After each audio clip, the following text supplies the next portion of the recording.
তোষামত নয়, ক্ষমতাকে প্রশ্ন করাই গণমাধ্যমের কাজ। আমরা প্রশ্ন করতে চাই আপনার হয়ে, জানাতে চাই আপনি যা জানতে চান।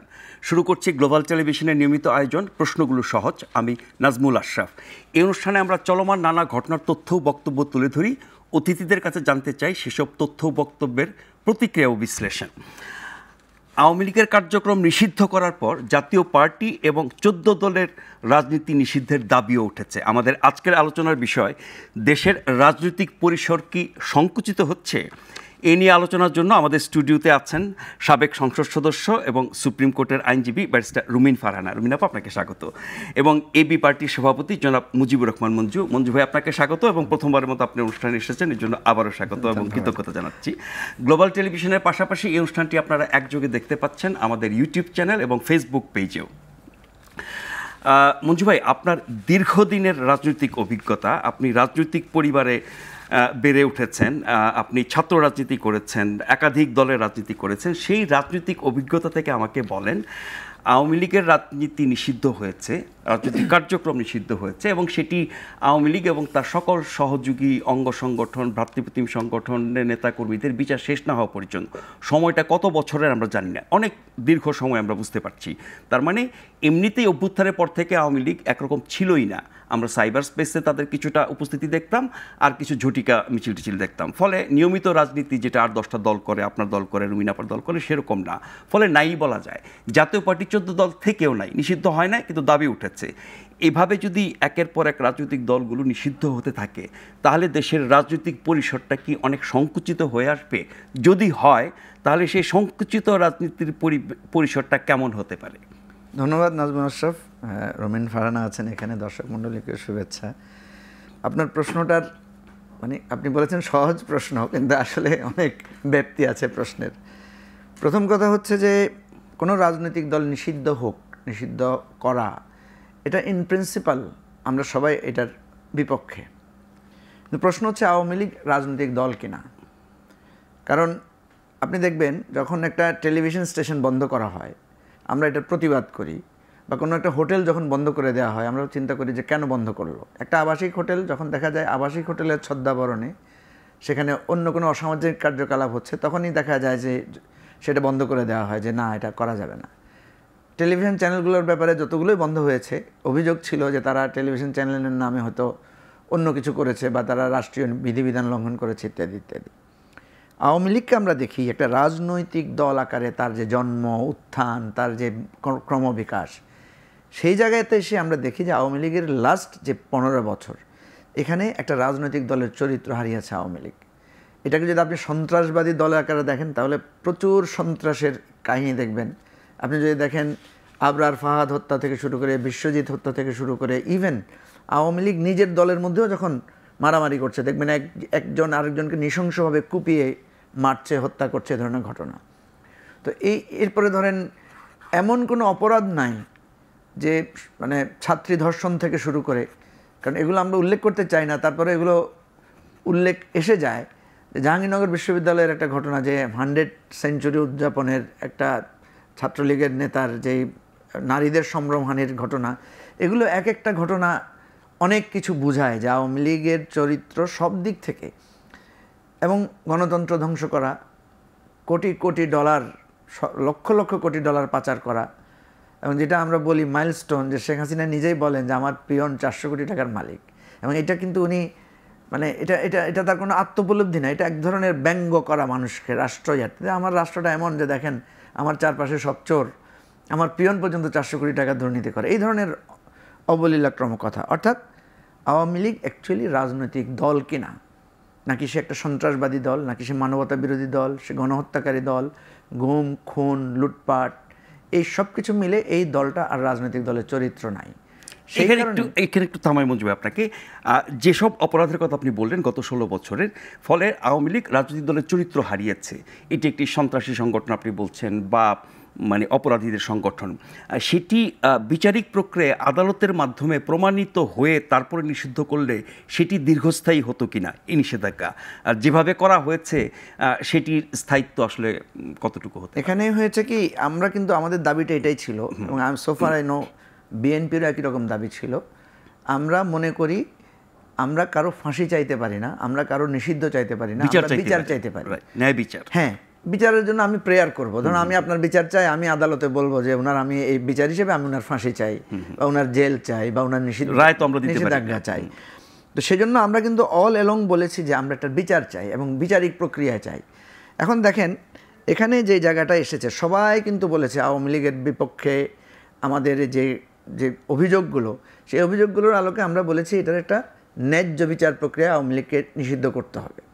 এখন আমাদের রাষ্ট্র ব্যবস্থা যেটা হয়েছে, আওয়ামী লীগের বিরুদ্ধে যে জনরায়টা, জনক্ষোভটা হয়েছে, সরকার আওয়ামী লীগকে দেখেন, সরকারের বক্তব্য কি? সরকার বলছে আমরা নীতিগতভাবে আওয়ামী লীগ নিষিদ্ধের পক্ষে না, এতদিন বলেছে। কিন্তু বাস্তবে আমরা দেখতে পাচ্ছি আওয়ামী লীগ যখন মিছিল করছে তখন পুলিশ গিয়ে লোকদেরকে অ্যারেস্ট করছে।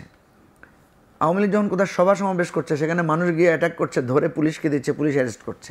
যেটা আমরা গত প্রায় 15-16 বছর ধরে বিএনপি বা জামাতের উপর দেখেছি। বিএনপির লোকদের অফিস থেকে লোকদেরকে ধরে নিয়ে গেছে, কোনো মামলা ছাড়া গ্রেফতার করেছে, মামলা নাই তারপরও আদালত মানে কোর্টে, এয়ারপোর্টে আটকিয়েছে, যেতে দেয় নাই। আর জামাতের ব্যাপারে তো আছেই, জামাতকে নিষিদ্ধ না করে দেখা যাচ্ছে যে নিষেধাজ্ঞার মতো করে জামাতের সাথে আচরণ করেছে।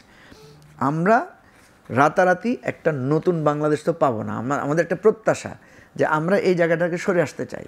এখন সরকার যে কাজটা করেছে সেটা হচ্ছে তারা কিন্তু একটা বিচারিক প্রক্রিয়ার মধ্যে গেছে। প্রথম কথা হচ্ছে লাস্ট যারা যেটা করেছে যে আইসিটি আইনে যেটা তারা প্রথমে দেয় নাই দলের বিচার, এখন তারা দলের বিচারটাকে অন্তর্ভুক্ত করেছে। ফলে আমাদের যে দাবিটা যে আওয়ামী লীগকে একটা আইনি বিচার প্রক্রিয়ার মধ্যে দিয়ে তার শাস্তি চাই আমরা, তার ব্যাপারে একটা সেই ব্যবস্থা তো যাওয়া যেত, সেই ব্যবস্থা গিয়েছে। তার আগে কিছু মানুষ গিয়ে বিক্ষোভ করলো যমুনার সামনে, সরকারি সিদ্ধান্ত নিয়ে নিল এবং সরকারের এই অবস্থানটা বলা যেতে পারে আগের অবস্থানের ঠিক বিপরীত। না, এই ইন্টারিম টাইমটা যে টিল তার যে বিচার হবে, বিচারের আগ পর্যন্ত অনেক লম্বা সময়, বিচারের আগ অনির্দিষ্ট সময়, বিচারের না, আপনার বিচার তো এখনই শুরু হয়ে যেতে পারে আওয়ামী লীগের, সবার বিচার শেষ না হোক না। ধরেন আওয়ামী লীগের বিরুদ্ধে যদি এখন কেউ একটা অভিযোগ দেয়, আমি আজকে দেখলাম মানে দলের বিচারের কথা, দলের বিচার, ইন্টারন্যাশনাল ক্রাইম ট্রাইব্যুনাল বলছে যে কেউ যদি দলের বিচার চেয়ে আমাদের কাছে আবেদন করে আমরা সেটার কার্যক্রম শুরু করব। এখন ধরেন ইমিডিয়েটলি কেউ আওয়ামী লীগের বিচার কার্যক্রম চেয়ে যে আওয়ামী লীগের এই গণহত্যাকারী দল, এরা এই ক্ষতি করেছে, এই জন্য ইনহিউম্যানিটি মানে এগেইনস্ট হিউম্যানিটি, না এটা কি বলেন আপনারা? এটা হচ্ছে যে মানবতা বিরোধী অপরাধ, মানবতা বিরোধী অপরাধের জন্য আপনি আওয়ামী লীগকে অ্যাকিউজ করে যদি আপনি দেন তাহলে তো এটার রায় ধরেন এটার বিচার প্রক্রিয়া শুরু হয়ে যেতে পারে এখনই। এখন যেটা সরকার যেই আদেশে যেটা দিয়েছে যে আওয়ামী লীগের বিচার প্রক্রিয়া আগ পর্যন্ত আওয়ামী লীগের কার্যক্রমটা অনেকটা এটা এক ধরনের উইথহেল্ড রাখার মতো, এটা একটা স্থগিত রাখার মতো, যেটাকে তারা নিষেধাজ্ঞা দিয়েছে। এই জায়গাটাতে আমি দুইটা জিনিস দেখি। একটা হচ্ছে যে যেভাবে ল অ্যান্ড অর্ডার সিচুয়েশন সরকার ফেস করতে পারছে না, আওয়ামী লীগ কোথাও মিছিল করলে আপনি দেখেন বিএনপি এবং জামাত কিন্তু রিপিটেডলি বলছে আওয়ামী লীগ নিষেধাজ্ঞা আমরা চাই না, কিন্তু কোথাও যদি আওয়ামী লীগের মিছিল বের হয় সবার আগে কিন্তু বিএনপি জামাতের লোকেরাই গিয়ে সেখানে অ্যাটাক করছে বা তাদেরকে প্রতিরোধ করছে, বা এনসিপির লোকেরা গিয়ে প্রতিরোধ করছে। এবং আমি সেদিনও দেখলাম আমাদের ধানমন্ডিতে একটা লোককে ধরে পুলিশে দিয়েছে লোকেরা যে আওয়ামী লীগের সন্ত্রাসী ক্যাডার ইত্যাদি ইত্যাদি বলে। তো আমরা যখন পুলিশের সাথে কথা বললাম, পুলিশ বললো যে তার ব্যাপারে স্পেসিফিক মামলা না থাকলে আমরা কীভাবে ধরবো। ঠিক আছে, তো এই জায়গাগুলোতে আমরা মনে করি সরকার যে পদক্ষেপটা নিয়েছে এরকম একটা সিচুয়েশনের মধ্যে সেটা নিশ্চয়ই সরকার এটা রিভিউ করেছে, এবং আমরা মনে করি যে এই অবস্থায় একটা আইনশৃঙ্খলা পরিস্থিতি অবনতি হওয়ার চাইতে আরেকটা জিনিস দেখেন, শেখ হাসিনা কিন্তু অনবরত উস্কানি দিয়ে যাচ্ছে তার নেতাকর্মীদেরকে রাজপথে নামার জন্য, মিছিল করার জন্য, নানা ধরনের উস্কানিমূলক। এই ঘটনাগুলো কিন্তু অনেক আগের, তখন কেন এই ব্যবস্থা নেওয়া হলো না? এই জন্যই এই দাবিগুলো কেন হয়েছে দেখেন। এই জায়গাটা ট্রিগার করেছে কখন, যখন আব্দুল হামিদ সাহেব দেশ ত্যাগ করলেন। এই ঘটনাকে কেন্দ্র করে কিন্তু এই দাবিটা ট্রিগার করেছে, ছাত্ররা বা ছাত্র জনতা গিয়ে ঘেরাও করেছে, আমরাও তাদের সাথে সহমর্মিতা জানিয়েছি। এই জায়গায় যে একজন লোক, তার বিরুদ্ধে মামলা নাই, তার বিরুদ্ধে বর্ডার ক্রস করার জন্য কোনো নিষেধাজ্ঞা নাই, কিন্তু তিনি চলে যাওয়ার পরে প্রতিষ্ঠান বা প্রশাসন বলছে যে তিনি কিভাবে গেলেন এটা আমাদের তদন্ত করে দেখতে হবে, এবং ইতিমধ্যে কয়েকজনকে কিন্তু সাসপেন্ডও করা হয়েছে। তাহলে সরকারের এই যে দোদুল্যমান অবস্থা, এই জায়গায় আমরা সরকারকে একটা চাপ দিয়েছি বা সরকারের কাছে আমরা একটা দাবি দিয়েছি যে আপনাকে এটা ক্লিয়ার করতে হবে, either Awami League is acceptable or Awami লীগের কার্যক্রম নিষিদ্ধ। নিষিদ্ধ করলে আপনি এখন অসুবিধা নাই, এখন আমরা জবাবদিহিতা নিতে পারি। একটু বোঝার জন্য, সাবেক রাষ্ট্রপতি আব্দুল হামিদের দেশের বাইরে চলে যাওয়া আর আওয়ামী লীগের নিষেধাজ্ঞা, তিনি কি কোনো তৎপরতা চালিয়েছেন এই 5ই আগস্টের পর থেকে? না, আমরা যেটা জেনেছি ওনার বিরুদ্ধে একটা বিস্ফোরক দ্রব্য আইনে একটা মামলা আছে। মামলা আরো অনেক মামলা আছে, মামলার থাকা অবস্থায় উনি যেতে পারেন কিনা না যেতে পারেন এটা একটা বিষয়। আমরা যাওয়ার ক্ষেত্রে আমরা জানি যে আদালতে নিষেধাজ্ঞা লাগে। হ্যাঁ, আমরা যেটা দেখেছি যে আদালতের কোনো নিষেধাজ্ঞা নাই বলেছেন তারা সেখানে।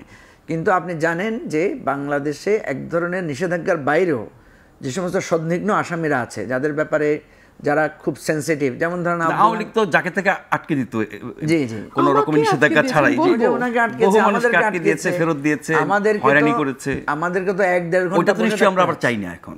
না, চাই না আমরা তো, আমি আপনাকে বলছি যে আমরা একটা চেঞ্জ চাই, পরিবর্তন চাই। ওই কথাটাই একটা আসছিল আমাদের মধ্যে যে পরিবর্তনটাকে আপনি আগের ঘটনা পুনরাবৃত্তি কি দেখছি না আমরা অনেক। না, আমি যেটা বলছি পরিবর্তনের ধারাটাই হচ্ছে এমন যে আপনি কিছু পুনরাবৃত্তি দেখবেন, আবার অনেক কিছু দেখবেনও না। যেমন ধরেন আব্দুল হামিদ সাহেব তাহলে গেল কিভাবে, এটাও তো একটা পরিবর্তন যে উনি মামলা নাই, এসবি বা ওখানকার যারা ছিল তারা দেখেছে ওনার বিরুদ্ধে কিছু নেই, তারা পাস করে দিয়েছে। আওয়ামী লীগ সময় তো এটা হয় নাই। আওয়ামী লীগ সময় তো রুমিন ফারহানা গেলেই মামলার দরকার নাই, আগে উনাকে বসার আগে ফোন করতো যে রুমিন ফারহানা আসছে, তো তখন তো বলা উচিত ছিল যে রুমিন ফারহানার মামলা থাকলে তো তুমি দেখতে ফোন করলা। কোর্টের আদেশ নিয়ে আমি যেতে পারিনি, কোর্টের আদেশ নিয়ে যেতে পারি না, সত্য কথা। তাহলে এখানে তো একটা চেঞ্জ আছে, সামান্য চেঞ্জ নাই যে তা না। আমার কথা হচ্ছে যে চেঞ্জ ইজ এ প্রসেস। না, তাহলে আব্দুল হামিদ সাহেবের চলে যাওয়াটা আগের মতো আটকানো হয় না, এটাকে আপনি চেঞ্জ বলছেন? না, আমি বলছি যে এখানে এই জায়গাটায় যারা এখানে দায়িত্ব পালন করেছেন তারা মনে করেছেন যেহেতু নিষেধাজ্ঞা নাই তারা পাস করে দিয়েছেন, যেটা আগে ছিল না। এখন পরবর্তী যে প্রশ্নটা এসেছে যে ওনার বিরুদ্ধে বিস্ফোরক মামলা আছে, তাহলে কেন ওনার ব্যাপারে নিষেধাজ্ঞা দেওয়া হলো না? 2 নম্বর কথা হচ্ছে উনি এমন একটা রেজিমকে সাপোর্ট করেছেন যে রেজিমের দায় ওনার উপর আছে। উনি একজন রাষ্ট্রপতি হয়ে, জাতির অভিভাবক হয়ে উনি এতগুলো খারাপ নির্বাচন হয়েছে, খারাপ নির্বাচন তো হয় না আসলে, সেগুলো যে চুরি হয়েছে, এর আগের রাতে ভোট হয়েছে, ইভেন উনি অনেক ফাঁসির দণ্ডপ্রাপ্ত আসামিকে মওকুফ করেছেন। বাট আমাদের গত এই 36 জন্য আরো অনেক মামলা হতে পারে, কিন্তু জুলাইতে যে নিষেধাজ্ঞা ছিল না বলেই তিনি যেতে পেরেছেন। 36 জুলাইতে যে গণহত্যা হয়েছে সেগুলোর ব্যাপারে আব্দুল হামিদ সাইলেন্ট ছিলেন, কোনো কথা বলেন নাই। তার মানে উনি তার দলের তার এটাকে সমর্থন দিয়েছেন। তারপরও দেখেন রহস্যজনক, বা আমি যেটাই বলবো সেটা হচ্ছে আব্দুল হামিদ কিন্তু আপনার সিএমএইচ এর ট্রিটমেন্ট নিয়েছেন। সিএমএইচ থেকেই উনি কিন্তু প্রোটোকল নিয়েই অ্যাজ এ মানে সাবেক রাষ্ট্রপতির একটা প্রোটোকল পায়, সম্ভবত মিনিস্টারের প্রোটোকল পান উনি, ওই প্রোটোকল অ্যাভেল করে উনি কিন্তু দেশ ছেড়েছেন। এখন আপনি যদি ওই জায়গাটা দেখেন তাহলে এখানে একটা চেঞ্জ দেখতে পারবেন। But on the other hand মানুষের মধ্যে ক্ষোভ, যেটা আমি মনে করি যে আব্দুল হামিদকে যদি পুলিশ গ্রেফতার করতো আগে, হয়তো আপনি দেখতেন যে অন্যরকম একটা প্রতিক্রিয়া, মানুষ বলতো যে বুড়া মানুষ, ওনাকে কেন অ্যারেস্ট করা হলো ইত্যাদি। কিন্তু যখন দেশ ছেড়ে চলে যাচ্ছে, দেশ ছেড়ে চলে যাওয়ার কারণে ক্ষোভ। এখানে কিন্তু আমরা সরকারের কাছ থেকে স্পষ্ট বার্তা পেয়েছি, তিনি কি চিকিৎসার জন্য গেছেন, না পালিয়ে গেছেন, না যেতে দেওয়া হয়েছে, নাকি পাঠিয়ে দেওয়া হয়েছে, এই জায়গাগুলো এখন অস্পষ্ট। এটা আপনারাও জানেন, সরকার বলেছে তারা একটা কমিটি করেছে অলরেডি।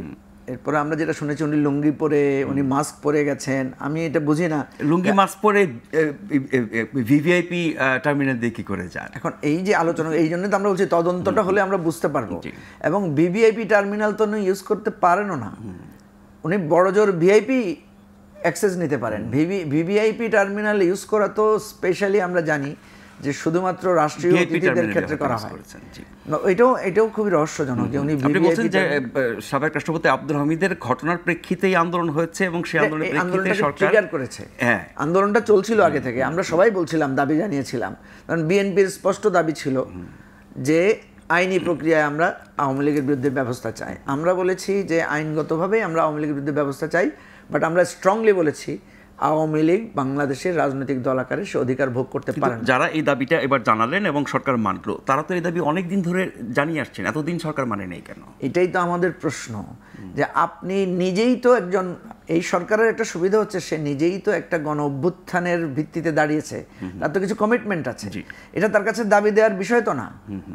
আপনি দেখেন 5ই আগস্টে যেখানে শেখ হাসিনা পালিয়ে যেতে বাধ্য হলো, সবাই পালিয়ে গেল, একদম তার চালা চমুন্ডা থেকে শুরু করে ছোটখাটো। এটাকে কি পালিয়ে যাওয়া বলবেন নাকি পাঠিয়ে দেওয়া বলবেন? না, মানে পালিয়ে যাওয়া এই সেন্সে যে আপনি দেখেন, মানে পালিয়ে যাওয়া বলতে আমরা বুঝি যে আমি কাউকে না জানিয়ে আমার মতো করে চলে গেলাম, কিন্তু তাকে তো রাষ্ট্রীয়ভাবে সকল আয়োজন করে তাকে পাঠিয়ে দেওয়া হয়েছে। রাষ্ট্রীয়ভাবে তাকে যদি আপনি না দেন, সেদিন তো জনবিক্ষোভে একটা দুর্ঘটনাই ঘটতো।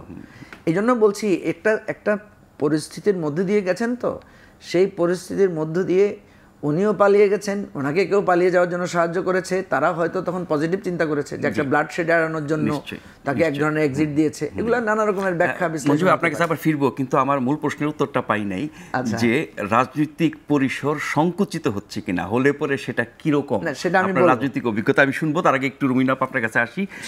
প্রশ্ন মূলত এটাই যে আমরা যদি আরো কিছু রাজনৈতিক দলকে নিষিদ্ধ করে দিই আওয়ামী লীগের পরে, রাজনৈতিক পরিসর ছোট হয়ে আসবে। সেই ছোট পরিসরে বিএনপির অবস্থান কেমন হবে? কেউ কেউ আশঙ্কা করেন যে এখন যেসব রাজনৈতিক দল ক্রিয়াশীল আছে কোনোটাই বিএনপির ধারে কাছে না, সেই হিসেবে বিএনপি এককভাবে অনেক বড় শক্তি হয়ে যাবে। তার মধ্য দিয়ে আবার আমরা একটা একদলীয় শাসন ব্যবস্থার মধ্যে যাব কিনা? আপনাকে অসংখ্য ধন্যবাদ। নিশ্চিতভাবে আমাদের রাজনৈতিক পরিসর সংকুচিত হচ্ছে। দুই হচ্ছে, বাংলাদেশের যেই দীর্ঘ 53 বছরের রাজনৈতিক ব্যবস্থা, তাতে আমরা দেখেছি সেন্টার পার্টি একটা, সেন্টার লেফট একটা, সেন্টার রাইট একটা, এক্সট্রিম লেফট আছে কিছু, এক্সট্রিম রাইট কিছু আছে। এখন যেটা হয়েছে, সেন্টার লেফট আওয়ামী লীগ ছিল, আওয়ামী লীগ তো নিষিদ্ধ হয়ে গেছে। এক্সট্রিম লেফট যারা আছে তারা কিন্তু নিজেদের মধ্যেই নানান ভাগে বিভক্ত। সো তারাও যে কোনো স্ট্রং ভয়েস হয়ে উঠতে পারবে এটা খুব নিকট ভবিষ্যতে আমরা দেখতে পাচ্ছি না। On the other hand centre, একদম সেন্টারে আছে বিএনপি, যাদের একেবারেই রাজনীতির আদর্শ হচ্ছে মধ্যপন্থা, একদম সেন্টার রাইটও না, সেন্টার লেফটও না, মধ্যপন্থা, সেন্ট্রিস্ট, যেটা একদম সেন্ট্রিস্ট পলিটিক্স বিএনপি। মানে এনসিপি কি তাহলে বিএনপির এই মধ্যপন্থাই নিচ্ছে? আমি সেই জায়গায় আসবো, এটা আমার একটা বড় প্রশ্ন, এটা আমার একটা বিরাট প্রশ্ন, আমি সেই জায়গায় আসবো। আর সেন্টার রাইটে আছেন এবি পার্টি আছে, আরও কিছু রাজনৈতিক দল আছে, এক্সট্রিম রাইটে তো জামাত সহ অন্যান্য যে ইসলামিক দলগুলো আছে তারা আছে। সো আপনি লেফটের এই উইংটা যখন আপনি বন্ধ করে দিচ্ছেন, তাহলে ডেফিনেটলি পরিসরটা সংকুচিত হয়ে যাচ্ছে, এবং সেন্টার এবং তার রাইট যেগুলো তারা অনেক বেশি শক্তিশালী হয়ে উঠছে। তার মানে এই স্পেসটা কি রাইটিস্টরা নিয়ে নেবে, সেন্ট্রিস্টটা পাবে না? সেন্ট্রিস্টরাও পেতে পারে, কিন্তু অনেক অনেক বড় একটা অংশ আসলে কোথাওই যাবে না, তারা নিষ্ক্রিয় হয়ে থাকবে, কিংবা তারা যেটা করবে সেটা রাজনৈতিক পরিসরের জন্য খুব অনুকূল কিছু নয়। দুই হচ্ছে, আপনি রাজনীতিকে কি কখনো নির্বাহী আদেশে কখনো কোথাও বন্ধ করা গেছে? যায় না। বাংলাদেশের ইতিহাসই বলে যে এগুলো টেকে না শেষ বিচারে। বাংলাদেশের ইতিহাস তো অনেক পুরনো, ইতিহাস শুনে মনে হয় অনেক পুরনো। আপনি 24 সালের অগাস্টের 1 তারিখ না 2 তারিখে জামাত নিষিদ্ধ হয়েছে। Now Jamaat is one of the strongest force in the political arena, এবং চেঞ্জের পরে সবার আগে জামাত দেখেছি। সো এটা জামাত নিষিদ্ধ থাকা অবস্থায় সরকারের মিটিং, এটা এত এভাবে একটা রাজনৈতিক দলকে আপনি হ্যান্ডেল করতে পারেন না। অন দি আদার হ্যান্ড আপনি চিন্তা করেন মুসলিম লীগ পার্টিটি কিন্তু বিলুপ্ত প্রায়, কিন্তু তাকে তো কোনো নির্বাহী আদেশ, কোনো বিচারিক প্রক্রিয়া কিছুর মধ্যে দিয়ে তাকে যেতে হয় নাই। অটোমেটিক্যালি মানুষের ভাইব বুঝতে না পেরে, মানুষের কাছ থেকে দূরত্ব তৈরি হতে হতে পার্টিটি কিন্তু অটোমেটিক্যালি মৃত প্রায়। সো একটা পলিটিক্যাল পার্টির উত্থান এবং একটা পলিটিক্যাল পার্টির পতন, সেটা দুটোই কিন্তু গণমানুষের সাথে হয়। ধরুন বিএনপির এই যে ভীষণ রকম জনপ্রিয় একটি দল হয়ে ওঠা, এটার পেছনে শহীদ প্রেসিডেন্ট জিয়াউর রহমানের 3 বছর তার শাসনকাল, এবং তারপরে দীর্ঘ 10 বছর এরশাদ বিরোধী আন্দোলনে দেশনেত্রী বেগম খালেদা জিয়ার একেবারে মানে পুরোটা সময়, তার জীবনের সবচেয়ে গুরুত্বপূর্ণ সময়টি মানুষের সঙ্গে পথে, রাস্তায়, মাঠে আন্দোলনের মধ্যে দিয়ে গেছে, এবং তারই একটা রিওয়ার্ড স্বরূপ 91 সালে তাকে প্রথম নারী প্রধানমন্ত্রী বাংলাদেশে করা হয়। সো এই যে মানুষের হাত ধরে একটা পার্টির উত্থান, আবার একইভাবে মানুষের হাত ধরে আপনি মুসলিম লীগের কথা চিন্তা করেন, শেষ হয়ে যাওয়া পার্টি। সো আমি মনে করি না যে নির্বাহী আদেশ বা কোনো রকম এই ধরনের আদেশ দিয়ে আপনি পার্টি নিষিদ্ধ করতে পারেন। যেটা আপনি করতে পারতেন সেটা হলো বিচার। আপনি আমাকে বলেন তো, এই সরকার এসে ট্রাইব্যুনাল যে দলের বিচার করতে পারে, এটা এই উপদেষ্টা পরিষদ উঠিয়ে দিয়েছিল না? কেন দিয়েছিল? ওরাই তো বাদ দিয়েছিল। কেন বাদ দিয়েছিল? তাহলে আবার এখন কেন চাচ্ছে? মানে এই সরকারের চাপটা, আমি ওই জায়গায় আসছি, এই সরকারের বহুমুখিতা এত যে আমরা বুঝি না। আপনি একটা প্রশ্ন করেছিলেন, এনসিপি তো মধ্যপন্থার কথা বলছে। আমি এনসিপির গঠনতন্ত্র তৈরি হয়েছে বলে জানি না, সম্ভবত তাদের এখনো কোনো গঠনতন্ত্র নাই। তারা ঠিক কোন আদর্শের উপর ভিত্তি করে রাজনীতি করতে যাচ্ছে সেটাও কিন্তু আমরা জানি না। আমরা তাদের রাজনীতিটা পুরোটাই দেখেছি আওয়ামী লীগ কেন্দ্রিক, আওয়ামী লীগকে ব্যান করো, আওয়ামী লীগের মানে সব পুরোটাই আওয়ামী লীগ কেন্দ্রিক। এর বাইরে তারা মানুষকে কি দেবে, তারা কি ডেলিভার করবে আমরা জানি না। তাদের দুটো দাবি, একটা হচ্ছে আওয়ামী লীগ নিষিদ্ধ করো, আরেকটা হচ্ছে বিএনপিকে দিয়ে সব সংস্কার, মানে বিএনপি যাতে তারা যা বলবে মামাবাড়ির যত আবদার আছে বিএনপি সবগুলোর সাথে তাল মিলিয়ে যাবে। এই হচ্ছে তাদের দুটো, মানে এখন পর্যন্ত মেইনলি তাদের এই দুটো জিনিস আমি দেখছি। তো এই দুটো আবদারের মধ্যে তাদের গঠনতন্ত্র কি, আদর্শ কি, তারা কি করতে চায়, তারা মানুষকে কি দেবে, তারা যদি আগামীতে রাষ্ট্র ক্ষমতা আসে। দেখুন নাজমুল ভাই, প্রতিটা দল কিন্তু নির্বাচনে যায় জিতবার জন্যে, হারবার জন্য কোনো দল নির্বাচনে যায় না। সুতরাং প্রতিটি দলের একটা প্ল্যান থাকতে হবে যে আমরা ক্ষমতায় গেলে কি করব। সেরকম কোনো কিছু ডেলিভার কিন্তু এখন পর্যন্ত আমরা এনসিপির কাছ থেকে পাই নাই। সুতরাং এনসিপি যতই নিজেকে মধ্যপন্থা বলুক বা যাই বলুক, আমি আসলে এটা আমি বুঝতে পারি। তারা একটা কথা বলে যে আমূল সংস্কারের মাধ্যমে তারা নতুন রাষ্ট্র কাঠামো তৈরি করে আমূল সংস্কার, নতুন রাজনৈতিক বন্দোবস্ত, সেটা তো নিশ্চয়ই। তারা তাহলে ক্ষমতায় আসতে হবে তো তাদেরকে। তারা যে বন্দোবস্তের কথা বলছে এটা তো তাদের এজেন্ডা। এই এজেন্ডা বাস্তবায়ন তো তারা আরেক দলের উপর ভর করে করতে পারবে না। এই এজেন্ডা তাদেরকেই বাস্তবায়ন করতে হবে, এটা তাদের এজেন্ডা। ফর এক্সাম্পল 31 দফা বিএনপির এজেন্ডা, এখন কি বিএনপি এনসিপিকে বলবে তুমি এগুলা বাস্তবায়ন করো? নিশ্চয়ই। মানে একটা বালখিল্যতার তো একটা সীমা থাকে, তাই না? আমরা যে আলোচনাগুলো করছি আমাদের তো ন্যূনতম জ্ঞানের দরকার নেই, কাণ্ড জ্ঞানটা আছে তো। ব্যাপারটা যদি এইভাবে দেখি, এগুলো বিএনপির কাছে এনসিপির দাবি, যেহেতু বিএনপি ক্ষমতায় যাবে। বিএনপি কি এনসিপির মামা? দাবি করতে পারেন আপনারা ক্ষমতায় যাবেন, রাষ্ট্র না, কি করে জানেন আমরা ক্ষমতায় যাব? নির্বাচন হোক। এনসিপি যখন দাবি করে যে একমাত্র তারাই অভ্যুত্থান ঘটিয়েছে, এবং আমাদের সিনিয়র নেতাদের সঙ্গে তারা যে ভাষায় কথা বলে টকশোগুলো তো আমরাও দেখি যে তারাই নাকি করেছে, তো তাদের তো তাহলে এখন বাংলাদেশের মানুষ যদি আওয়ামী লীগকে রিফিউজ করে, এবং রিফিউজালের প্রধান একটা পক্ষ তো এনসিপি নিজেকে দাবি করে, তাহলে তো তাদের মানে গণজোয়ারে গণভোটে ভেসে 300 আসনের মধ্যে 290টাই পাওয়ার কথা। পাওয়ার পরে তারা এজেন্ডা বাস্তবায়ন করুক। বিএনপি তো তাদের মামা না, খালুও না, তো বিএনপি কেন তাদের এজেন্ডা বাস্তবায়ন করবে? আমরা কাণ্ডজ্ঞান নিয়ে, মানে কাণ্ডজ্ঞানের সাথে কথাটা বলি আর কি। হ্যাঁ, এখন আসেন, মধ্যপন্থা যদি তারা হয় তাহলে কেন মানুষ দীর্ঘদিন ধরে যে মধ্যপন্থার দলটা জন্ম থেকে শুরু করে আজকে 40 বছর মধ্যপন্থার রাজনীতি করেছে তাকে বাদ দিয়ে এনসিপিকে নেবে? সেটাও একটা আর্গুমেন্ট। ওই যে তারা নতুন রাজনৈতিক বন্দোবস্ত, তা সেই বন্দোবস্তটা কি সেটাও তো পরিষ্কার করে না। করুক, করে যদি তারা মানুষকে কনভিন্স করে, বন্দোবস্ত ওইটাই যেটা এতদিন হয় না। যদি আমাকে প্রশ্ন করেন তাহলে তো বড় বিপদ। আপনি 15 মিনিট বলছেন মঞ্জু ভাই, আমি একটা শব্দ তারা না, আমাকে হেল্পের দরকার নাই। তাদের সমস্ত দাবি, সমস্ত চাওয়া প্রেমিকার মতন বিএনপির কাছে কেন? তারা নিজের পায়ে দাঁড়িয়ে পলিটিক্স করুক।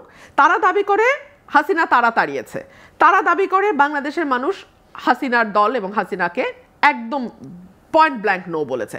এই দুটো দাবি যদি সত্য হয়ে থাকে তাহলে তো এই দুটো দাবি দিয়েই তারা 290টা আসন অটোমেটিক্যালি পেয়ে যাওয়া উচিত পপুলার ভোটে, তাই না? আসুক, এসে তারা তাদের এজেন্ডা বাস্তবায়ন করুক।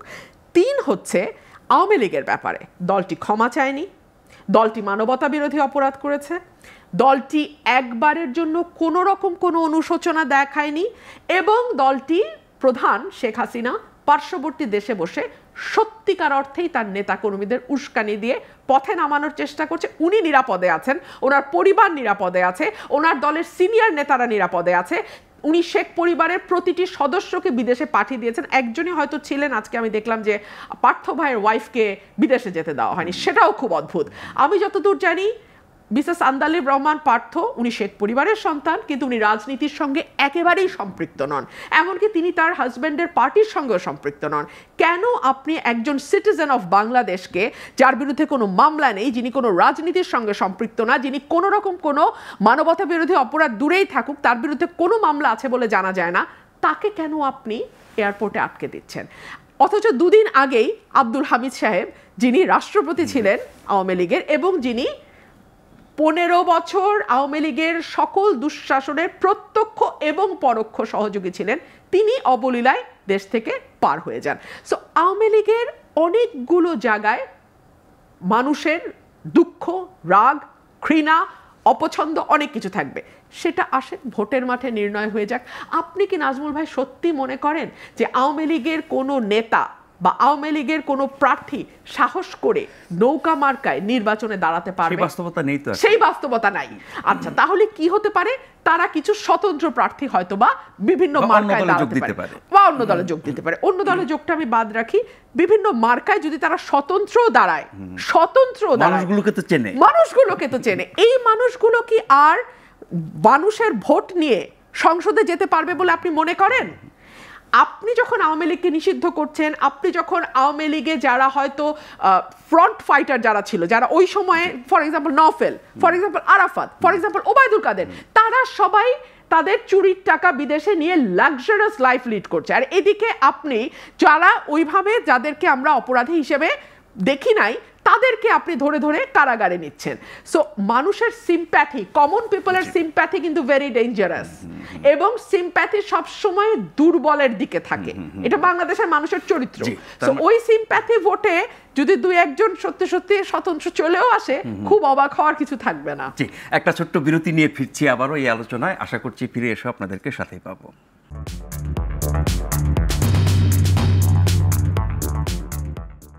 ধন্যবাদ আমাদের সঙ্গে থাকবার জন্য। আমাদের আজকের অতিথি ব্যারিস্টার রুমিন ফারহানা এবং মুজিবুর রহমান মঞ্জু, বিভাগটির চেয়ারম্যান, এবং রুমিন ফারহানা আইনজীবী এবং সাবেক সংসদ সদস্য।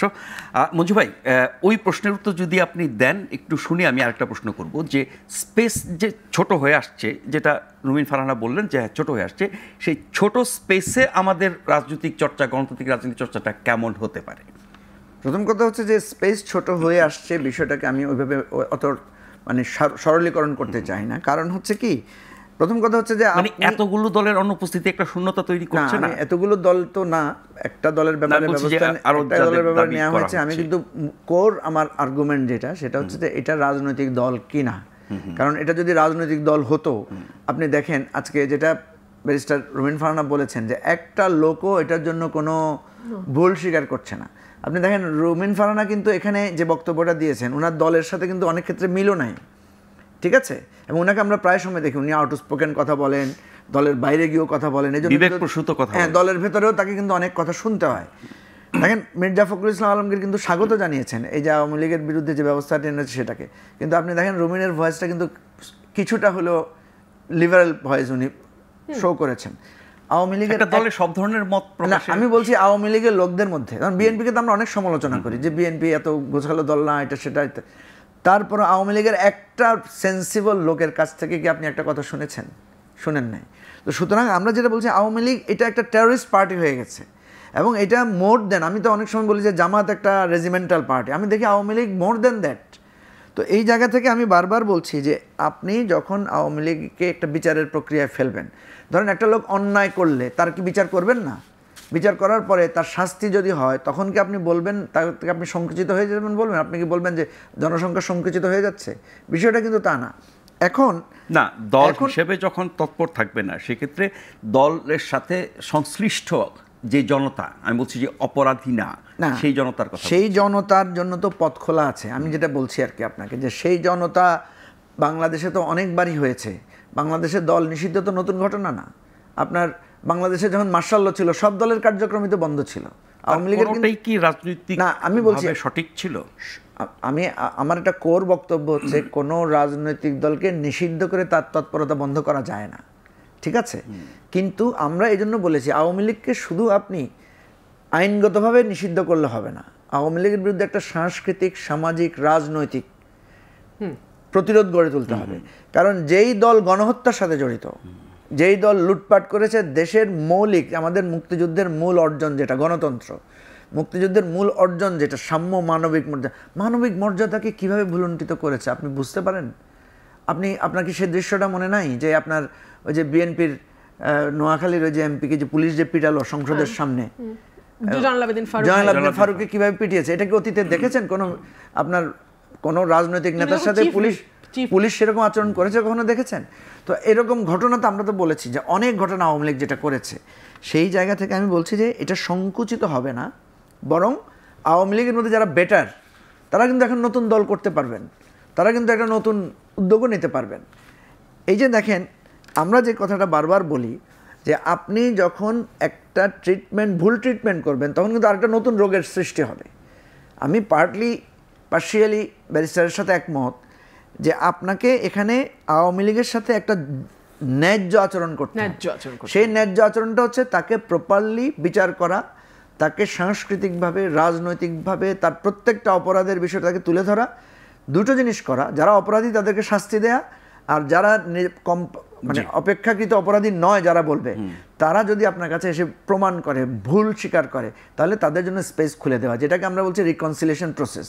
এই জায়গাটা আমি আসছি, রিকনসিলিয়েশন প্রসেসে যাবেন কিভাবে? আপনাকে তো একটা জায়গায় এসে বলতে হবে, যেই বুদ্ধিজীবী আওয়ামী লীগকে সাপোর্ট দিয়েছেন, যে ব্যবসায়ী আওয়ামী লীগের গণহত্যাকে সাপোর্ট দিয়েছেন, তারা কি এসে বলেছেন যে ভাই আমরা ভুল করেছি, আমরা সেই সাপোর্টটা দিয়ে বলেছেন কেউ? তার সাথে আপনি কিভাবে এঙ্গেজ হবেন? মঞ্জু ভাই, আমি রিকনসিলিয়েশনের জায়গাটা আলাদা করে আলোচনা করব, দুজনের কাছে শুনবো। তার আগে আপনি বলছিলেন যে দল হিসেবে এই জুলাই অভ্যুত্থানে যে হত্যাকাণ্ড চালিয়েছে, হত্যাযজ্ঞ চালিয়েছে, তার জন্য দলের বিচার বা আরও এর আগে যেসব অপকর্ম আছে সব ঠিক আছে।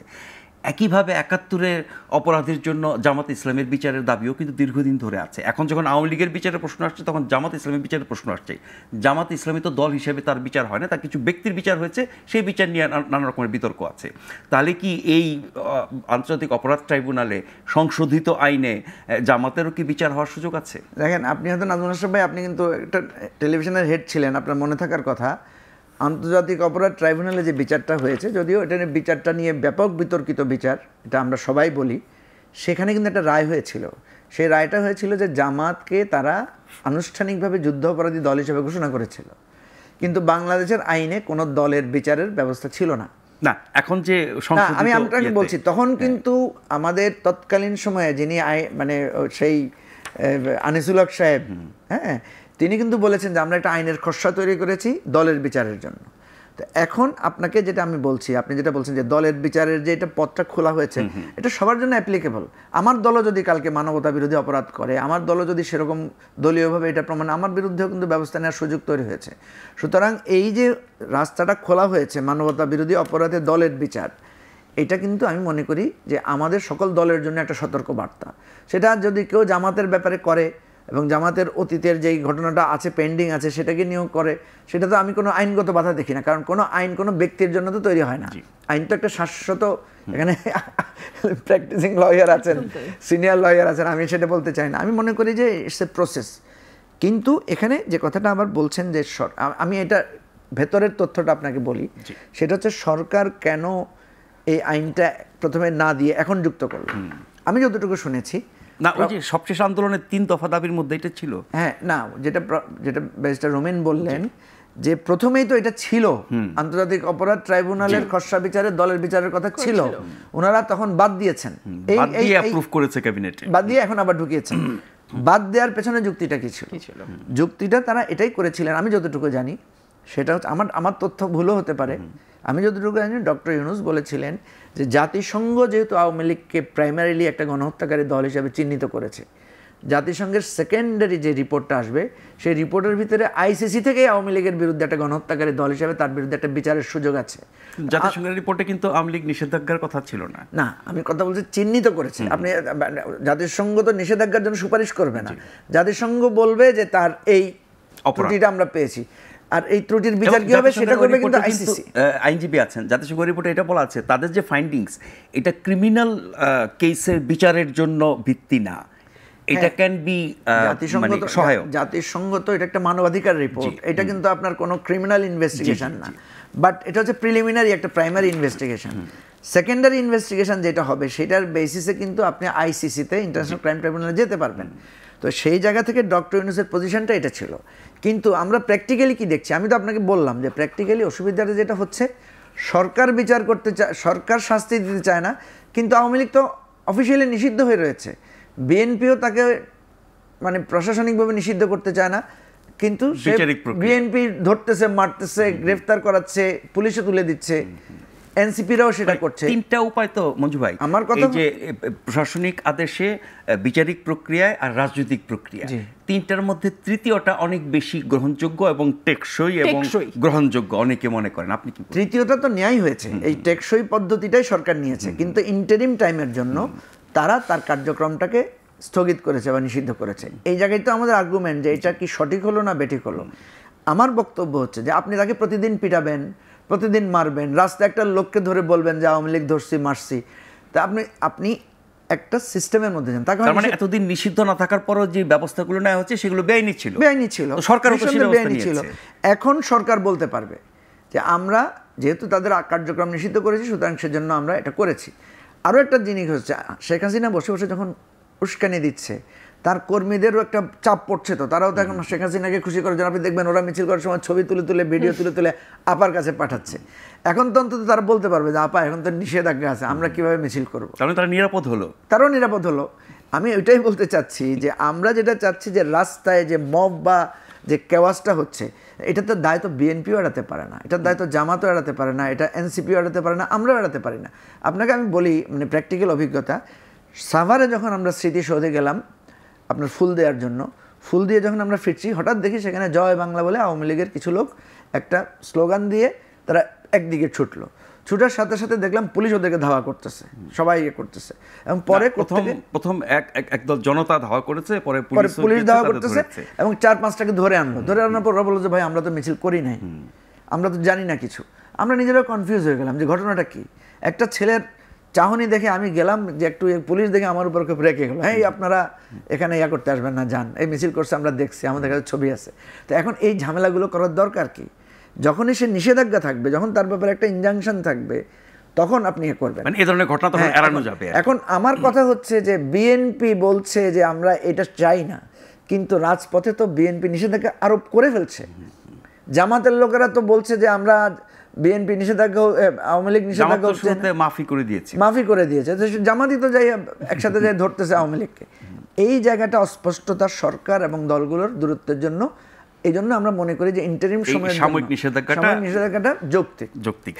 রুমিন আপা, অনেকেই বলছেন যে আওয়ামী লীগের পর বিএনপিকে টার্গেট করা হচ্ছে, অনেকে চেষ্টা করছে বিএনপিকে আওয়ামী লীগের কাতারে ফেলতে, নানা রকমের দোষ ত্রুটি, নেতাদের চরিত্র হনন থেকে শুরু করে অনেক কিছু করা হচ্ছে। তার মানে হচ্ছে কি, এবং অনেক রকমের অপবাদও দেওয়া হচ্ছে। তার মানে হচ্ছে কি যে এই যে আপনার পরিবর্তিত রাজনৈতিক পরিস্থিতি, সেখানে আওয়ামী লীগের যেই পরিণতি হয়েছে বা হচ্ছে, আরও যেসব প্রক্রিয়ার মধ্য দিয়ে যাবে, সেরকম একটা রাস্তায় বিএনপিকে ঠেলে দেওয়ার চেষ্টা কোনো শক্তি করছে। এতে কি বিএনপি আতঙ্কিত বা উদ্বিগ্ন? আমি একেবারেই মনে করি না নাজমুল ভাই। গত 15 বছর আওয়ামী লীগের জন্মের পরে এত শক্তিশালী অবস্থা আওয়ামী লীগের কখনো ছিল না। গত 15 বছর আওয়ামী লীগ ক্রমাগত ইলেকশন ম্যানুফ্যাকচার করার মাধ্যমে ক্ষমতায় থাকতে থাকতে তারা সেই শক্তিটা অর্জন করেছে। পুলিশ প্রশাসন, বিচার বিভাগ সবকিছু তাদের করায়ত্তে ছিল। সেই সময়ে আমি আওয়ামী লীগের বিরুদ্ধে খুব শক্তভাবে কথা বলেছি, এবং প্রতিপক্ষ যখন শক্ত থাকে, শক্তিশালী থাকে, তখনই প্রতিপক্ষের সঙ্গে লড়াইটা করা যায়। আমি ওই যোদ্ধা নই যে প্রতিপক্ষের হাত থেকে যখন তলোয়ার পড়ে যায় তখন আমি আমার তলোয়ারটা দিয়ে প্রতিপক্ষকে আঘাত করি। আজকে আপনার অনুষ্ঠানের মাধ্যমে আমি খুব স্পষ্ট করলাম। অনেকেই প্রশ্ন করে যে আপনি তো সবচেয়ে শক্তিশালী ভয়েসটা ছিলেন আওয়ামী লীগের সময়, এখন আপনার কথা অতটা আওয়ামী বিরোধী মনে হয় না কেন? তার 1 নম্বর কারণ হচ্ছে আমার প্রতিপক্ষ আসলেই ডুবে গেছে।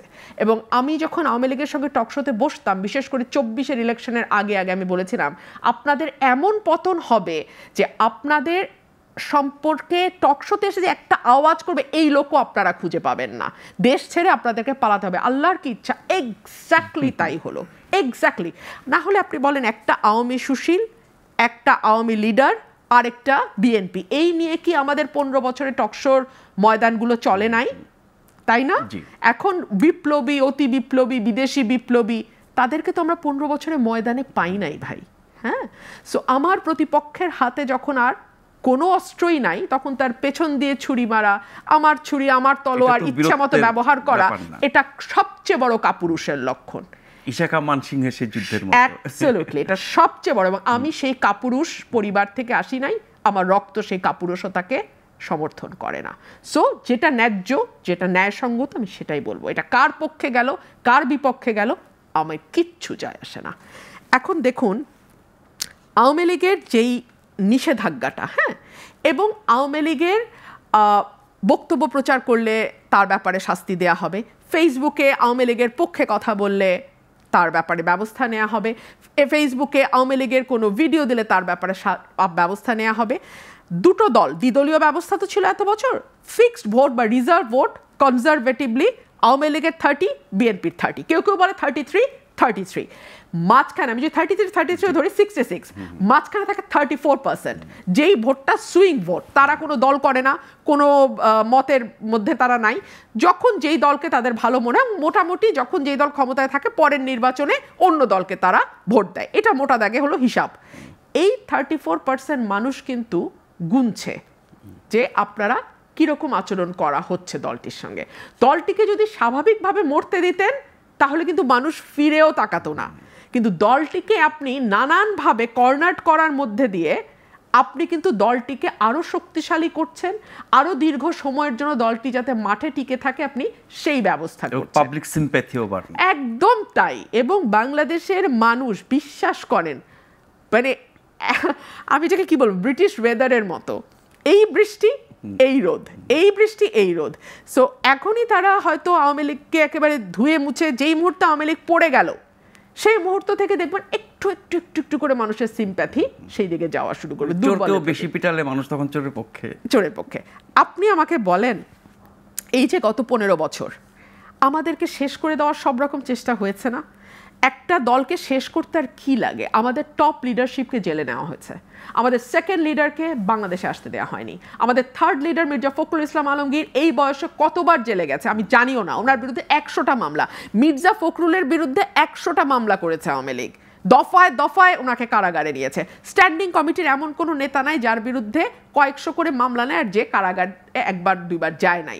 আমাদের কেন্দ্রীয় কমিটি, আমাদের একেবারে ইউনিয়ন ওয়ার্ড লেভেল পর্যন্ত নেতাকর্মীরা ঘরে থাকতে পারে নাই, চাকরি করতে পারে নাই, ব্যবসা করতে পারে নাই, মামলার হাজিরা দিতে দিতে এক একজন ঢাকায় রিক্সা চালিয়েছে। আমাদের মহাসচিবের একটা ভিডিও আপনার নিশ্চয় মনে হচ্ছে, কাঁদতে কাঁদতে বলছিল যে রিক্সা চালায়, উবার চালায়।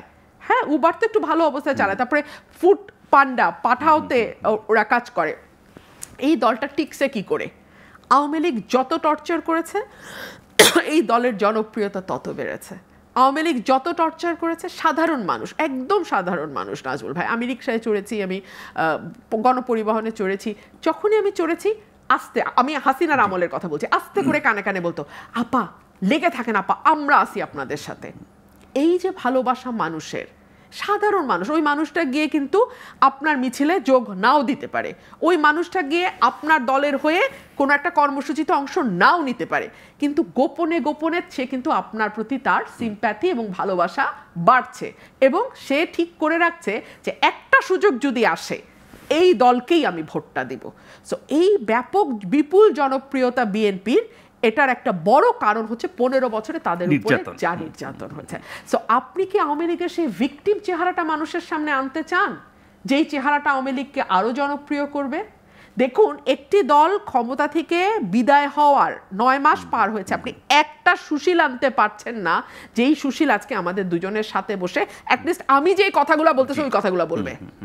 কি দুর্ভাগা একটা দল যে একটা সুশীল টাকা বাড়াইছে, ভিসি হইছে, হাসিনার সঙ্গে ভ্রমণে গেছে, বিদেশে ঘুরেছে, সকল সুবিধা নিয়েছে, রাস্তার ফকির, 400, 500, 5000, 4000 কোটি টাকার মালিক, রাস্তার ফকির। তারা একজন আসা সাহস করে আমি যে কথাগুলো বলতেছি ওই কথাগুলো বলতে পারে না, কারণ তার সেই নৈতিক জোরটা নাই। আরেকটা ছোট্ট বিরতি নিয়ে ফিরে আসছি, এবারও নিশ্চয়ই আপনাদেরকে সাথে পাবো।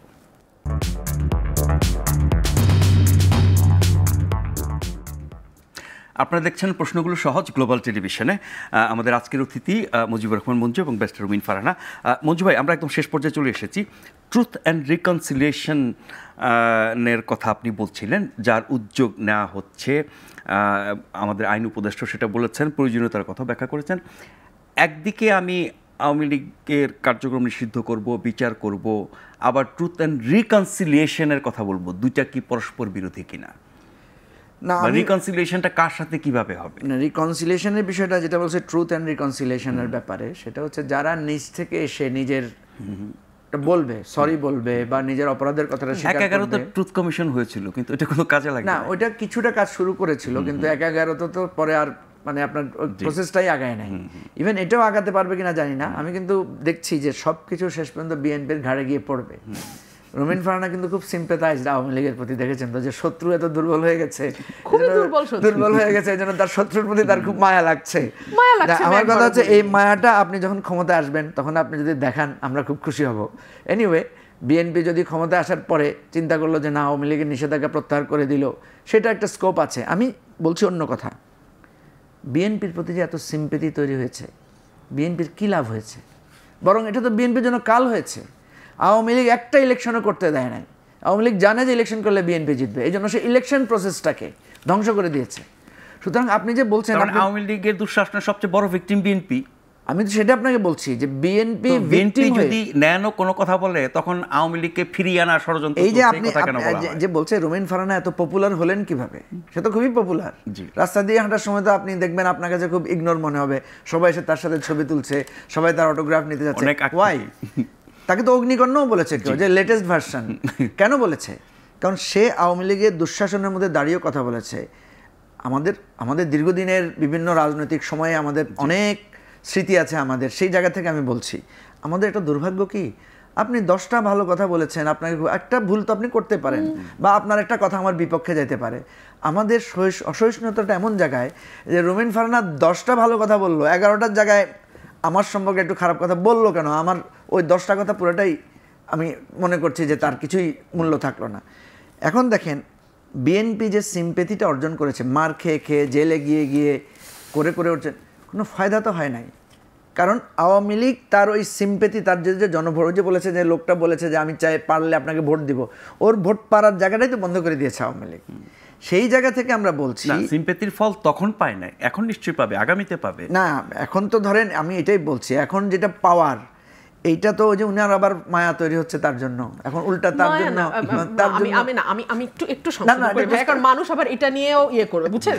মানে মানুষ তো অনেক কথা বলে। আমি মনে করি যে প্রতিপক্ষের দুর্বলতম অবস্থায় তাকে আঘাত করাটা কাপুরুষতা। না, আপনি আঘাত করবেন না বিচার করবেন, এটা নিয়ে বিতর্ক থাকতে পারে। আপনি তার প্রতি আঘাত করবেন। যেমন দেখেন, এটা ক্রেডিটটা আমি বিএনপিকেই দিব। আওয়ামী লীগ বলেছে, কেউ বলেছে 5 লক্ষ লোক মারা যাবে, কেউ বলেছে 10 লক্ষ লোক মারা যাবে, বলে নাই নাজমুল সাহেব ভাই? বলেছে তো। আপনি দেখেন একটা আওয়ামী লীগের নেতা মরেছে, একটা আওয়ামী লীগের নেতার ডেড বডি দেখাতে পারবেন? এত বড় ঘটনা হয়েছে পৃথিবীর ইতিহাসে, বাংলাদেশের ইতিহাসে তো অবশ্যই, পৃথিবীর ইতিহাসে এরকম ঘটনা ঘটেছে কিনা যেখানে থানার সিপাই পর্যন্ত পালায় গেছে, যেখানে পিয়ন পর্যন্ত পালায় গেছে। দিন কোনো সরকার নাই দেশে, সরকার অনেক কিছু করতে পারে। হ্যাঁ, এবং একটা আওয়ামী লীগের পরিচিত নেতার বাড়ি দেখাতে পারবেন না যেটা আক্রান্ত হয় নাই, একটা থানা দেখাতে পারবেন না যেটা আক্রান্ত হয় নাই, একটা গভর্নমেন্ট অফিস দেখাতে পারবেন না যেখানে মানুষ গিয়ে ঢিল মারে নাই। কথা হচ্ছে কয়টা আওয়ামী লীগের নেতাকে মানুষ ধরে মেরেছে। কারণ আমি জেল থেকে বেরিয়েছি 6 তারিখে, আমি দেখলাম তারেক রহমানের বক্তব্য, আপনি এখন শুনতে পাবেন, উনি বলেছেন কোনো প্রতিশোধ নেওয়া যাবে না। ঠিক আছে? তাহলে আপনি এখন বলছেন যে আপনি প্রতিপক্ষের দুর্বল অবস্থা আপনি আঘাত করেন নাই তো। আর এখানে আপনি আমরা তো 5 তারিখের পরে আমরা তো এখানে এনসিপি বা বিএনপি বা এবি পার্টি তো আমরা আলাদা সত্তা না। ঠিক আছে? আমি রোমেন ফারহানার প্রতি রেসপেক্ট রেখেই বলছি, আমরা কিন্তু প্রকৃত মধ্যপন্থী দল বলেই বলছি যে আমরা তো একসাথেই এই যুদ্ধটা করেছি, এই লড়াইটা করেছি। হ্যাঁ, ছাত্ররা আমাদেরকে সম্মান দেখায় নাই, সত্য কথা, ছাত্ররা আমাদেরকে সম্মান দেখায় নাই, তারা তাদেরটাকেই মনে করেছে, তারা মনে করেছে তারা আমাদেরকে হেয় প্রতিপন্ন করেছে যে আপনারা পারেন না, আমরা পারছি। আমি আমার রাজনৈতিক জায়গা থেকে আমি বলবো যে হ্যাঁ তোমরাই করেছো, আমরা পারি নাই, তাদেরকে আমরা সম্মান দিব। তারা যদি আমাদেরকে সম্মান না দেয় কি হবে? সময়ের বিবর্তনে তারা বুঝতে পারবে। এখন ওরা 7-8 মাসের মধ্যে, ওরা তো একটা রাজনৈতিক দল আকারে ছিল না, তারা একটা আন্দোলন আকারে ছিল, এখন একটা রাজনৈতিক দলে আসছে, আস্তে আস্তে তারা হয়তো শিখবে। এখন আমরা তাদের প্রতি কীভাবে বিষয়টাকে দেখব সেটা হচ্ছে প্রসঙ্গ। বিএনপি এত বড় একটা দল, বিএনপির সাথে তো প্রতিদ্বন্দ্বিতায় বাংলাদেশে এখন যদি বিএনপিকে আপনি 1 নম্বর দল বলেন, 2, 3, 4, 5 তো আপনি খুঁজে পাবেন না। আমি যদি সাপোর্টের জায়গায় এখনও তো আমি দেখি 2 আওয়ামী লীগ, বিশাল ব্যবধানের সেকেন্ড হবে। এখনও আমি মনে করি সাপোর্টের রেশিওতে যদি আপনি ধরেন, সাপোর্টের রেশিওতে আওয়ামী লীগ হবে না 2 নম্বর দল। আমি তো এখনও মনে করি আওয়ামী লীগকে যদি আপনি স্পেস দেন, সুযোগ দেন, সে তো 2 নম্বর, কিন্তু তাকে স্পেস আপনি কীভাবে দিবেন? কারণ তার রক্ত যারা ঝরিয়েছে, যে তার বাড়ি পুড়িয়েছে, যে তাকে গুম করেছে, তার ফ্যামিলির সামনে তো আপনি টিকতে পারবেন। সেই জন্যই তো বিএনপি জনগণের হাতে ছেড়ে দেওয়ার কথা। আপনি যে প্রশ্নটা তুলেছেন, প্রশ্নটাতে আসি, আমরা অনেক আলোচনায় চলে যাই। সেটা হচ্ছে এই রিকনসিলিয়েশন প্রসেসটা আমরা মনে করি যে এইটাকে শুরু করার জন্য আমাদের প্রথম দরকার হচ্ছে আওয়ামী লীগের একটা সহযোগিতা দরকার। আওয়ামী লীগের পক্ষ থেকে এখনও আওয়ামী লীগের যে সমস্ত সাপোর্ট, বুদ্ধিজীবী নানা তো আছেই, তাদেরই এই জায়গায় এসে সারা দেয়। আওয়ামী লীগের নেতৃত্ব পর্যায়ের কেউ তো এগিয়ে আসছে না, বা আসার পরিস্থিতি তৈরি হয়েছে কি না, এখন না আসলে তো কিছু করার নাই। ধরেন আওয়ামী লীগের লোকেরা তো বিদেশে, আমরা তো জানছি বিভিন্ন জায়গায় তাদেরকে তো নানা বিয়ের অনুষ্ঠান, তারা তো এই পথের মানুষ না, তাদের কথাবার্তা যা শুনি, হ্যাঁ সেই আগের জায়গায় আছে। রুমিনা আপা, একদম শেষ জায়গায় রিকনসিলিয়েশনের কথাটা প্রথম বলেছেন দেশনেত্রী বেগম খালেদা জিয়া। এবং বাংলাদেশে 3 দিন সরকার না থাকার পরেও যে কোনো রকম সহিংসতা এবং কোনো রকম রক্তপাত হয়নি, একজন আওয়ামী লীগের কর্মীকে মারা হয়নি, তার কারণ দেশনেত্রী বেগম খালেদা জিয়া এবং জনাব তারেক রহমান খুব শক্তভাবে এই ব্যাপারে নেতাকর্মীদের নির্দেশনা দিয়েছেন। আমার ভাইকে আমি খুবই বিনীতভাবে বলি, সিম্প্যাথি দিয়ে লাভ কি হয়েছে? রাজনীতি 5 বছরের খেলা না, রাজনীতি 10 বছরের খেলা না, রাজনীতি শত শত বছরের খেলা। এই শত শত বছরের ইতিহাস যখন লেখা হবে, আওয়ামী লীগের কুৎসিত কালো অধ্যায় যেমন থাকবে, বিএনপির ত্যাগের কথাও থাকবে। এবং ইতিহাস শুধু না, বিএনপি তো বলা হয়েছিল বিলুপ্ত হয়ে যাবে, বিএনপি কিছু নাই, এইসব প্রশ্ন ভাই অ্যাঙ্কাররাও আমাদেরকে বহু করেছে যে আপনারা কি করবেন, এখন আপনারা কি করবেন, এই কথা যে আমাকে কতবার শুনতে হয়েছে। তো এখন কি করব, সেই উত্তরটা কি পাওয়া গেছে না? এখন আপনারা বরং ভয় পাচ্ছেন যে 2/3 না 3/4 বা মানে 4/4 মানে 4/5 ব্রুটের চেয়েও ব্রুট মেজরিটি নিয়ে বিএনপি আসবে। সো এটাই হচ্ছে সিম্প্যাথির শক্তিটা। এই যে সিম্প্যাথি 15 বছর ধরে বিএনপি অ্যাকিউমুলেট করেছে, সেটার জবাবটা ভোটের মাঠে আপনারা এখন দেখবেন। সো সেই দিন থেকে যদি আপনি চিন্তা করেন যে আওয়ামী লীগের মানে আমি যেটা বলছি যে একজন শুভাকাঙ্ক্ষী বা একজন শুভার্থীও আমরা এখন আর খুঁজে পাচ্ছি না। কেন পাচ্ছি না? তারা তো পরম মানে ক্ষমতাশালী হিসেবে 15 বছর ধরে ছিল, তাদের এত শক্তি, এত মত্তা যে আমরা কেউ মানে ভাবতেই পারি না যে এই দলটি এভাবে বিলুপ্ত হয়ে যাবে। এবং যখন বিলুপ্ত হলো তখন আর কিছুই থাকলো না। কেন? বিকজ মানুষের সমর্থন তারা হারিয়েছিল, মানুষের সিম্প্যাথি তারা হারিয়েছিল। তার মানে একটি দল টিকে থাকে এবং শক্তিশালী হয় মানুষের সিম্প্যাথি, মানুষের ভালোবাসা, মানুষের সমর্থন দিয়ে, এবং একটি দল মরে যায়, মুসলিম লীগ হয়ে যায়, যখন মানুষ সেই দলটি থেকে মুখ ফিরিয়ে নেয়। এখন আমি প্রতিদিনের যেই ইয়েটা দেখছি, মানে এভরিডে, প্রতিটা দিন যখন পার হয়, আমার কাছে একজন আইনজীবী হিসেবে আমার মনে হয় যে অনেকগুলো দিন কিন্তু চলে গেছে। 9 মাস কিন্তু খুব অল্প সময় নয়। বিচারের কোনো দৃশ্যমান অগ্রগতিকে আমরা দেখেছি? আমরা দেখেছি ডজন ডজন, শত শত, হাজারে হাজারেও হয়তো বা মামলা হয়ে গেছে। সেই মামলায় একেবারে ফরম্যাট বসানো, ঠিক হাসিনার সময় যেমন আমাদের নাম ফরম্যাটে বসায় মামলা করে দেওয়া হতো, এখনো ঠিক একই ফরম্যাটে মামলা হচ্ছে, অজ্ঞাতনামা রাখা হচ্ছে এবং বাণিজ্য চলছে, বিরাট বাণিজ্য, বিরাট অঙ্কের বাণিজ্য চলছে আদালতগুলোতে এবং পুলিশের থানার মধ্যে। সো এইগুলো না আপনার কোনো নতুন বন্দোবস্তের ইশারাও দেয় না, নতুন সংস্কারের কথা বলে না, নতুন প্রত্যাশাও তৈরি করে না। অনেক ধন্যবাদ মিস্টার রুমিন ফারহানা, অনেক ধন্যবাদ জনাব মুজিবুর রহমান মঞ্জু। আপনারা যারা দেখছিলেন শুরু থেকে বা পরে যুক্ত হয়েছেন, প্রত্যেককে ধন্যবাদ জানিয়ে আজকের মতো এখানে শেষ করছি। অনুষ্ঠানটি পুনঃপ্রচার হবে আগামীকাল সকাল 7টায় এবং এই অনুষ্ঠানে ফিরে আসবো আগামীকাল রাত 9টায়। সে পর্যন্ত সবাই ভালো থাকবেন। শুভরাত্রি।